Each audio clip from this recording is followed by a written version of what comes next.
Saudaraku, Megawati Hanya Sri Pertiwi mendapat pujian usai membawa Daejeon Jeonja Respak bersinar di Liga Voli Korea. Respak mengawali langkah mereka dalam berburu gelar juara Liga Voli Korea dengan hasil yang meyakinkan pada Minggu 20 Oktober. Tim yang diperkuat oleh pemain Indonesia, Megawati Hanya Sri Pertiwi tersebut menggila saat bersua GS Caltech Seoul Kicks di kandangnya. Berlaga di Daejeon Jongmo Gymnasium, Korea Selatan, Respak menang telak melalui strike set 3-0. Dalam pertandingan pertama musim ini, Megawati menjadi tumpuan utama bagi tim berjuluk Red Force itu untuk mendulang poin. Pemain asal Jember, Jawa Timur tersebut menjadi top skor bagi Respak dengan membukukan total 16 angka.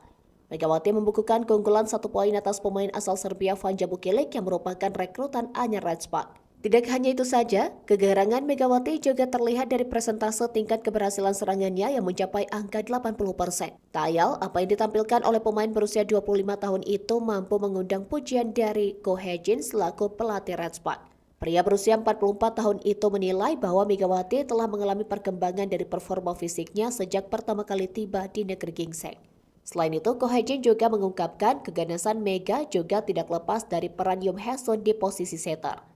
Kapten baru Respak tersebut memberikan bola-bola yang memanjakan Megawati sehingga serangan di pertandingan ini lebih mumpuni. Dalam kesempatan yang sama, Ko Hae-jin menegaskan bahwa kemenangan timnya di laga pembuka musim ini berkat solidnya para pemain. Jika bisa konsisten dan selalu dalam satu visi permainan, bukan tidak mungkin Respak bisa memenuhi ambisi meraih gelar juara Liga Voli Korea.